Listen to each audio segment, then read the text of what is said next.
chuchoter pour t'aider à t'endormir.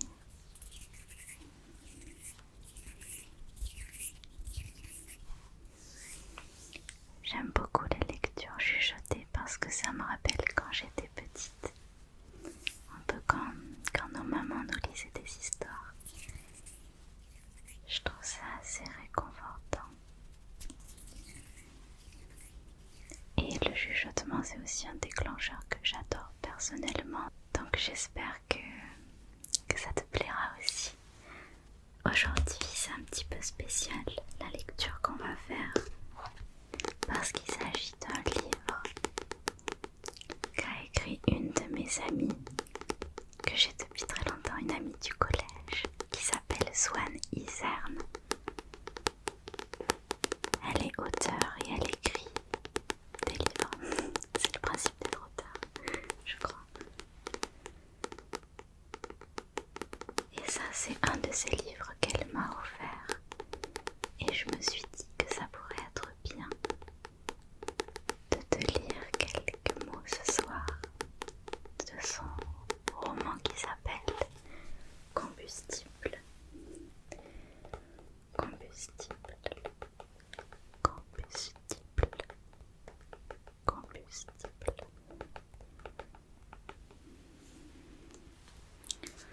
Je vais te lire l'arrière, le petit résumé, et ensuite on lira quelques pages. Et j'espère que ça te permettra vraiment de te bercer, de t'amener vers le sommeil, ou du moins vers une relaxation, un moment calme. C'est parfois si compliqué d'avoir 17 ans. Rien n'est figé. Tout semble avoir des conséquences terribles sur l'avenir. Cléo aime Jules. C'est à peu près la seule chose qu'elle sait faire correctement et réciproquement. La grille du lycée, les premières soirées, la sonnerie d'interclasse et des rêves plein la tête. Comment va-t-elle gérer l'ingérable, aimer à en perdre la raison et surtout garder la tête haute face aux autres, aux petites défaites et à un ciel bien trop gris parfois. Ça a l'air d'être un livre qui traite de l'adolescence et du changement. Cette période qu'on a tous vécue ou que tu es peut-être en train de vivre. Et qui est pas facile du tout.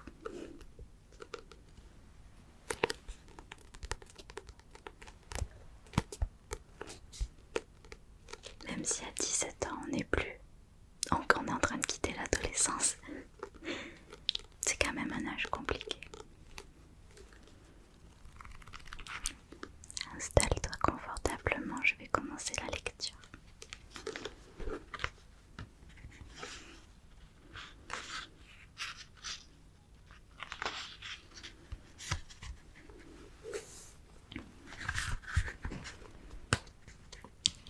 « 13h31. Je pourrais avoir l'addition s'il vous plaît. On lui apporte le ticket sur sa soucoupe en plastique. Cléo sort un billet de son sac à main, le dépose et se lève. C'est l'été. Dans une semaine, ce sera la rentrée. Les feuilles mortes, tout ça. Elle ne sait pas vraiment comment aborder ça tranquillement, sans trop de mélancolie. Elle déambule dans les rues piétonnes. Le soleil est au zénith. Sa cadence se balance avec une sensualité nouvelle, les volants de sa jupe.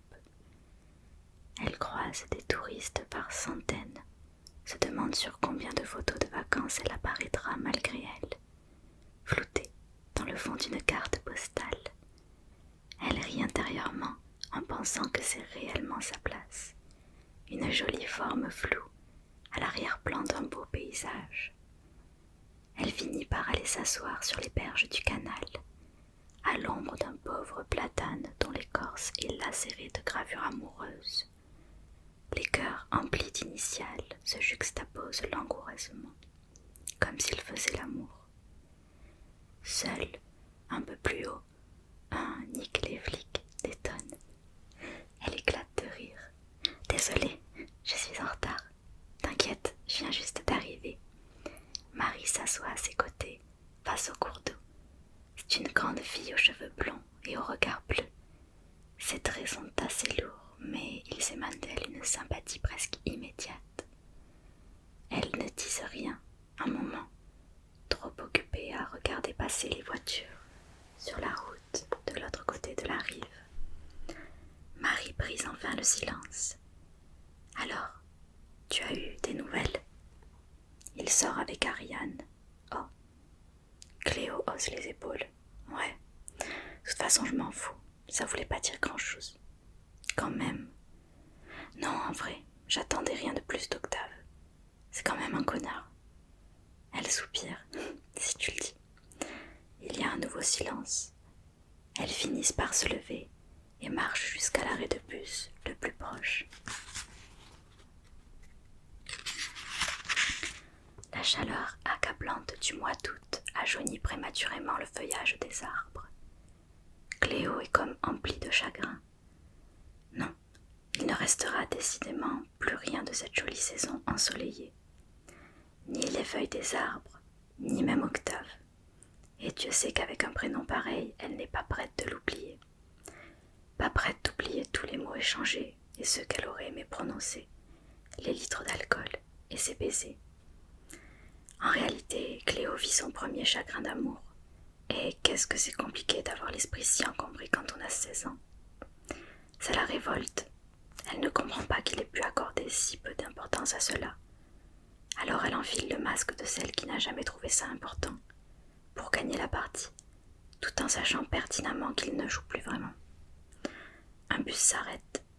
Elles montent et vont s'asseoir sur les banquettes tout au fond. Alors, ce soir, y aura qui? Je sais pas, répond la blonde. Tout le monde. Mathilde, Théo et Jules aussi. Jules. Le Jules. Marie a comme un sourire gêné. Cléo renchérit. Putain Marie, après toutes ces histoires, t'invites le meilleur pote d'Octave. T'es sérieuse? Mais tu m'as dit que c'était pas important. C'est vrai, mais... Prise au piège, elle fait un signe de la tête. T'as raison. Son amie bouffe discrètement. Elle gagne rarement ce genre de conflit. Cléo est beaucoup trop vive en général. Elle est ce genre de fille trop cultivée, qui a réponse à tout et peut contrer n'importe quel argument. Marie se sent parfois dépassée, souvent, à vrai dire.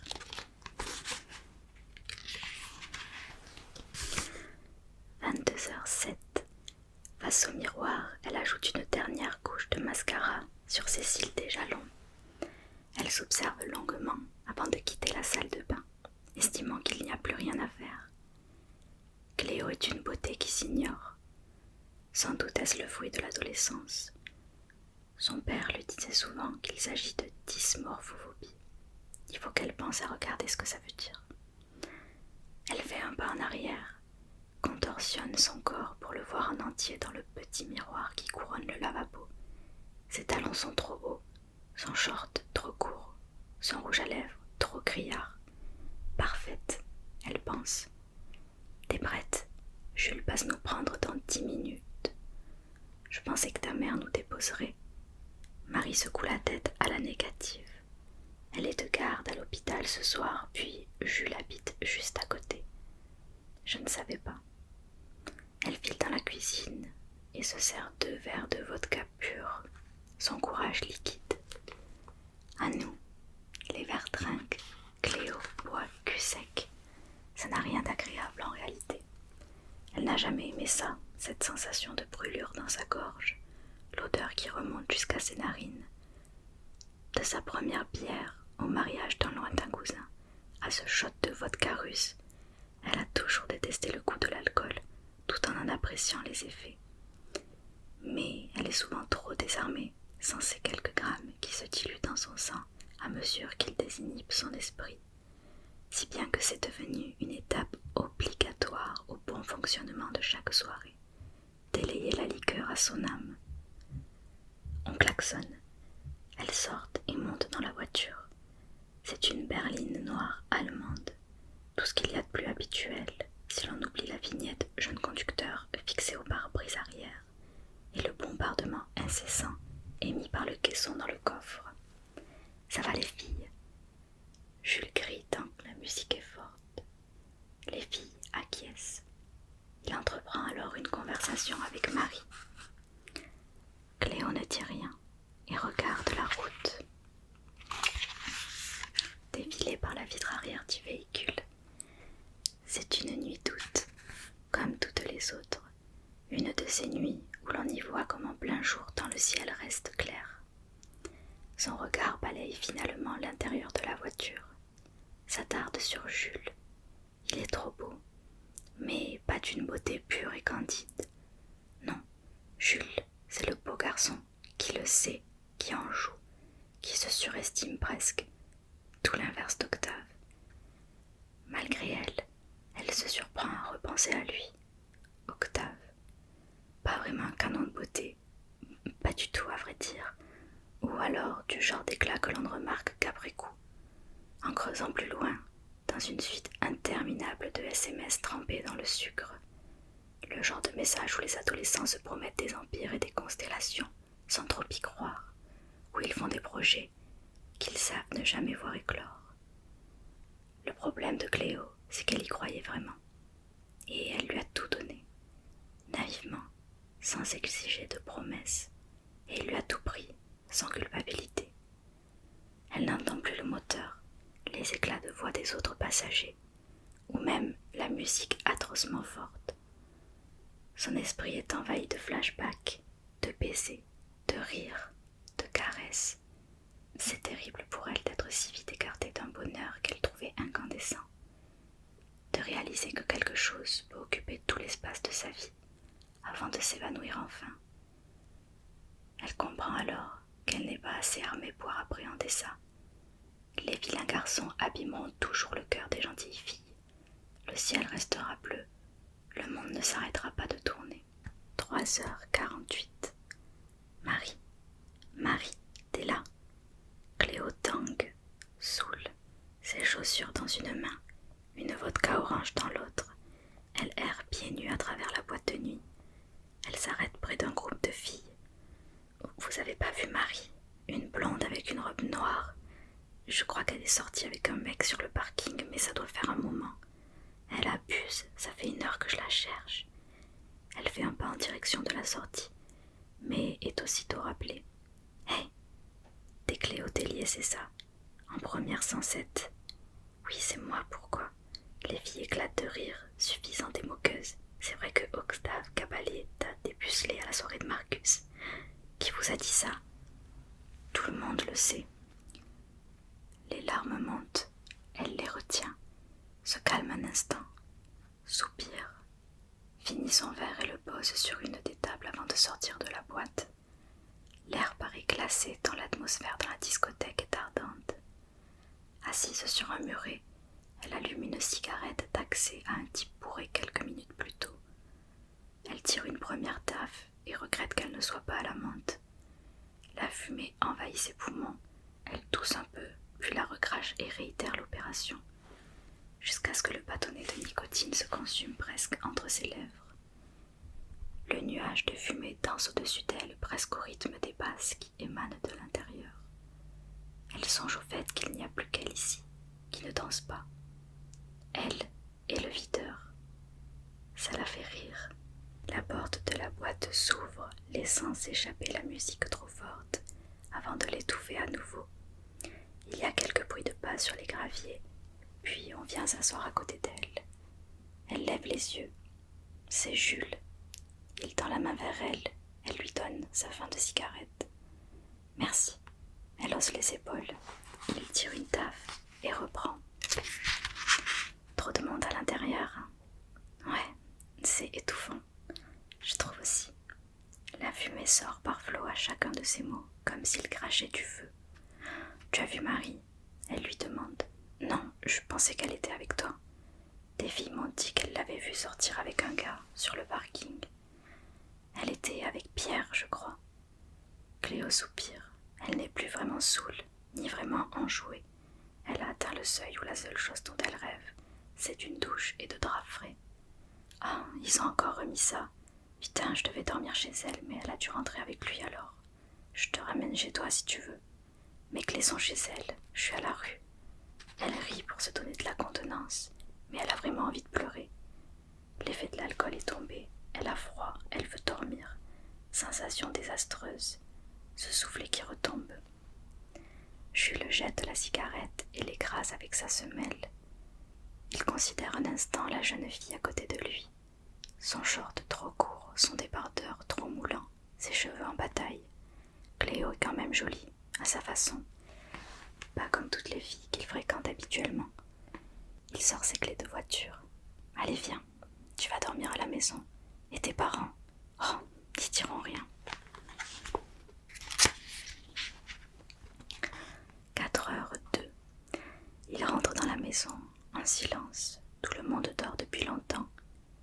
D'une main, Jules effleure sa hanche et la guide jusqu'à sa chambre. Je te sors un t-shirt, il propose en chuchotant. Chloé acquiesce, en silence. Elle n'a pas parlé du voyage, tant ses pensées sont troubles et altérées par la fatigue. Elle est dans une de ces situations où elle sait qu'elle ne prend pas la bonne décision, que sa présence ici ne l'amènera à rien, mais elle ne change pas son cap. Ôte ses vêtements sales, imprégnés de transpiration et de nicotine, et enfile le t-shirt qu'il lui tend. Il la regarde à la dérobée. Sa poitrine, son ventre plat, ses longues jambes. Elle est plus belle comme ça, sans artifice. Bon ben ouais, elle répond gênée, avant de se glisser dans le lit sans même y avoir été invitée. Il est à la lumière et l'y rejoint, maintient une distance de sécurité entre leurs corps. Merci, elle murmure. J'allais pas te laisser dormir dehors. Elle rit, une main sur sa bouche pour étouffer le bruit. Jules sourit et caresse son avant-bras du bout des doigts. Il y a un moment suspendu, puis, sans crier gare, sans qu'elle ne sache réellement pourquoi, elle l'embrasse. Elle ne le trouve pas vraiment à son goût. Elle n'en a pas vraiment envie, lui non plus d'ailleurs. Elle se sent juste obligée, malgré elle. Malgré le fait qu'il n'attende pas ça de sa part lui non plus. Comme si c'était un tarif unique, une somme dont elle doit s'affranchir. Un montant futile, facile, tactile et pourtant lourd de sens. C'est léger, c'est innocent et si blâmable et difficile à la fois. Drôle d'ambivalence. Il pose ses mains sur sa taille, elle plaque ses paumes sur ses joues. Le temps d'une expiration peut-être, avant que leurs deux âmes ne se séparent dans un fou rire nerveux. On fait n'importe quoi, j'avoue. Cléo vient se blottir contre lui, ferme les yeux. Il lui semble que Jules lui dit quelque chose, mais c'est trop lointain. Elle s'endort. Il passe une main dans ses cheveux, écoute sa respiration enfin apaisée. Quelle drôle de fille. Midi 21. L'eau des pâtes bout à peine. Elle sort du canapé moelleux et va mettre la table. Les assiettes, les verres, tout s'empile et prend place. C'est l'une des rares choses que Cléo aime faire avec soin. Veiller à ce que tout soit à sa place. Parallèle, les fourchettes à gauche, les couteaux à droite, la serviette en tissu bien pliée à côté de l'assiette. Sa mère s'active auprès de la cuisinière, en pleine élaboration d'une sauce bolognaise. C'était bien chez Marie hier soir. Oui, un peu fatiguée par la soirée, mais ça va. Super, profite bien de ton été, tu as le bac à la fin de l'année. Elle acquiesce, en silence, tout en ajustant une petite cuillère déviante. D'ailleurs, tu ne me parles plus de ton copain. Qui ça? Ah, tu sais comment c'était déjà Oscar. Octave. Oui, Octave, tu ne le vois plus. Victoria fait signe à sa fille de lui donner la passoire. Cléo obéit. Les spaghettis tombent mollement à l'intérieur, à grand bruit d'eau. La vapeur est si dense qu'elle lui rappelle la fumée de sa cigarette de la veille. Sa nuit avec Jules. Un frisson lui parcourt l'échine. Bien sûr, elle ne dira rien à sa mère. Elle a dormi chez Marie. Il faut parfois savoir s'en tenir aux versions officielles. Il est en vacances avec sa petite amie. Oh, je croyais que toi et lui, vous... Ouais, moi aussi. La quadragénaire empoigne sa casserole fumante, enfin prête et la pose sur la table. Tu trouveras mieux, ma chérie. Et puis, ne me plaisait pas cette Octave, mais tu ne l'as jamais rencontré. C'est vrai, mais c'est à cause d'Octave que Cléopâtre s'est suicidée. C'était trop gros comme coïncidence. Trouve-toi un César plutôt. Un éclat de rire. Ou un Jules, murmure Cléo. Exactement. Allez, à table. Tu vas chercher ton frère s'il te plaît. Pour toute réponse, elle monte les escaliers au pas de course, la plainte de l'estomac ayant pris le dessus sur le reste. Simon, à table. Le petit garçon quitte sa chambre dans la seconde. Oui, à table, microbe. Il opine et suit sa sœur dans les escaliers, guidé par la bonne odeur du plat italien. C'est un enfant étrange, Simon, assez en retrait, timide. Il a sauté 2 classes et suit désormais l'école à la maison. C'est compliqué d'être un garçon de 11 ans, gérer ses copains, son compte Instagram, ses cours par correspondance, sans compter sa mère célibataire et sa sœur tantôt effervescente, tantôt neurasthénique. Oui, c'est parfois trop encombré dans la tête du petit Simon. Ça a l'air délicieux, maman. Victoria sourit et s'assoit à son tour à côté de sa progéniture. Les assiettes de pâtes fument au-dessus de leur tête. Au plafond, un ventilateur tourne afin de redonner un peu de fraîcheur à la pièce. Cléo masque avec peine sa gueule de bois. C'est un jour de vacances comme un autre, en somme. 16h36, l'iPhone de Cléo vrombit sur son lit. Elle l'attrape et consulte ses notifications comme elle a l'habitude de faire toutes les 5 minutes. D'un numéro inconnu. Alors, bien rentré. Elle sourit. Jules. Un numéro inconnu. Et toi, bien décuvé. Elle ferme l'application et vient créer un nouveau contact. J. C'est drôle, l'effet qu'il lui fait ce garçon-là. Il ne lui plaît pas vraiment. Elle ne se sent pas amoureuse. C'est juste. Cléo a grand besoin d'un compagnon de route dans sa petite vie trop compliquée. D'un Huckleberry Finn ou d'un Vendredi. De quelqu'un qui l'aiderait à surmonter l'insurmontable, à oublier l'inoubliable. Et à rire quand son monde semble s'écrouler. Jules pourrait être cette personne-là. Elle s'étire un peu plus dans son lit. L'air est trop chaud. Ses longues jambes nues collent au drap. Elle ferme les yeux et essaie de se souvenir de cette sensation d'avoir trop chaud pour les jours frileux. De J. Ah oui, je me réveille à peine. Tu fais quoi ce soir? Elle apprécie l'intérêt soudain qu'il lui porte. C'est doux d'occuper les pensées de quelqu'un, surtout après un abandon si lâche. Cependant, quelque chose la gêne. Elle ne parvient pas à écrire de réponse. Rien qui ne soit pertinent, drôle ou charmeur. Cléo ne veut pas l'induire en erreur. Pas comme on l'a induite en erreur. Sans doute est-elle trop naïve ou trop bienveillante, probablement un peu des deux. Cléo reste stoïque, étendue dans ses draps chauds et moite.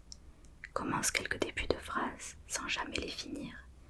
Puis verrouille et pose le téléphone à côté d'elle avant de venir fixer le plafond un long moment. C'est compliqué de grandir, de protéger sans cesse son petit cœur des attentats. Elle a la sensation d'être perpétuellement en état d'urgence. Et Jules, elle aimerait tellement qu'il soit son ami. Oui, elle a cruellement besoin d'un ami. Elle pourrait lui confier ses peines, ses rêves, ses peurs, son amour inconditionnel pour les tartes aux pommes à la cannelle, comment elle aime marcher en rythme dans la rue quand elle écoute de la musique sur son iPod, sa passion pour le ciel aussi, comme elle le trouve immense et rassurant. Elle voudrait lui dire comment Octave a brisé son cœur, piétiné son image de l'amour, trop branlante et idéalisée. Elle voudrait pleurer, crier, souffler un peu, prendre enfin congé de cette vie trop lourde, rien qu'un instant. Cléo ferme les yeux, quelques secondes, tente de calmer son souffle presque convulsif. Elle est parfois impressionnée par sa capacité à surextérioriser ses émotions. Son portable sonne. Elle décroche, sans identifier son interlocuteur. Allô? Tu réponds pas aux SMS? Oh, Jules. Il rit, un peu gêné. Tu as l'air déçu. T'attendais à notre appel? Non, non. Bon alors on se voit ce soir. J'ai rien à faire. Donc tu veux me voir parce que tu n'as rien à faire de mieux. Elle rit à son tour. Jules laisse un blanc. Piqué. Non, je me disais juste qu'on aurait pu traîner quelque part. un coin tranquille dans la nature. J'ai la voiture, tu sais. Jules, si tu veux me rajouter à la liste des filles que tu as chopées, c'est mort. L'autre soir, c'était une erreur. Je le pense aussi. C'était catastrophique. Il bouffe. Quelques larmes perlent au coin des yeux de Cléo. Elle les essuie d'un revers de main, littéralement en train de pleurer de rire. J'ai vraiment détesté ta façon d'embrasser. Les filles aiment bien d'habitude. Elles disent ça pour te faire plaisir. Sérieusement, t'essayais de faire quoi avec ta langue? C'était digne d'un carouage à l'éléphant bleu. T'es méchante. Depuis l'autre côté de la ligne, elle peut deviner les mimiques qu'il fait. Ce sourire un peu agacé, un peu amusé. Les répliques de leur dialogue ricochent à vive allure, comme un échange de balles au ping-pong. Donc pour ce soir, c'est bon. Entre amis. Très bien, entre amis. Il raccroche. Cléo se redresse dans son lit. Elle a trouvé son Huckleberry Finn.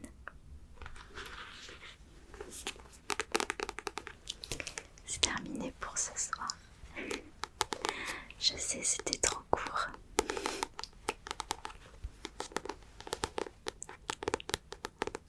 Je suis une grande fan de tout ce qui touche à la romance adolescente. Les films d'ado, les livres d'ado. J'adore ça, vraiment. Du coup, j'ai hâte de lire la suite du livre de Swan. Et ça me fait bizarre parce que vous vous en rendez pas compte. Parce que vous les connaissez pas, mais je connais les personnes de qui elle parle. Je connais Marie, je connais Pierre. Et c'est assez... ça me fait tout bizarre parce que c'est des personnes qui existent en fait dans la vraie vie. Donc c'est assez incroyable. Par contre, je connais pas Jules. Donc je vais devoir régler ça avec Swan. Il va falloir que je lui demande: Swan, qui est Jules?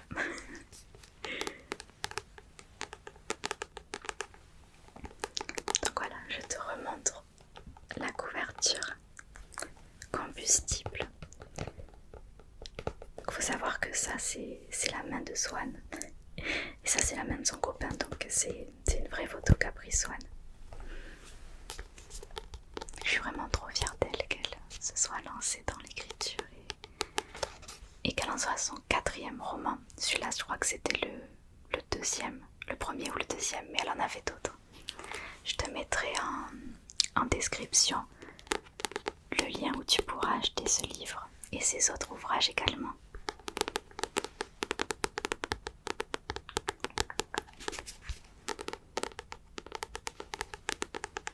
Si jamais tu as envie de continuer cette histoire ou d'en lire une autre qu'elle a écrite, tu auras toutes les infos comme ça.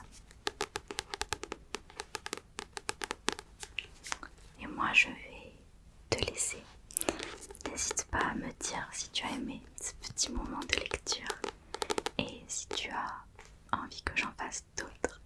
Si jamais tu écris des livres, eh bien n'hésite pas à me les envoyer pour que je puisse faire des lectures chuchotées dessus. C'est vrai que j'aime bien faire des lectures chuchotées avec des livres dont j'ai l'accord de l'auteur parce que j'ai toujours peur de me faire censurer ma chaîne ou c'est déjà arrivé à des ASMR artistes pour cause de droits d'auteur en fait, des personnes qui ont fait des lectures chuchotées et qui se sont vues censurer leur chaîne. Donc moi je manie toujours ça avec des pincettes parce que ça me fait un peu peur. C'est pour ça que je lis des livres de personnes qui me sont proches ou alors des livres qu'on m'envoie avec l'accord de l'auteur, je lis le livre.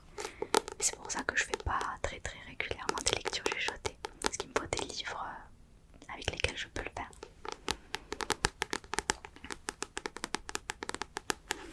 Hop là. En tout cas, je te fais de gros bisous. Tu prends bien soin de toi. Tu prends bien soin de toi. Et on se retrouve très bientôt. Ok. Je suis contente d'avoir passé ce moment avec toi. Je te fais plein de bisous. Et on se retrouve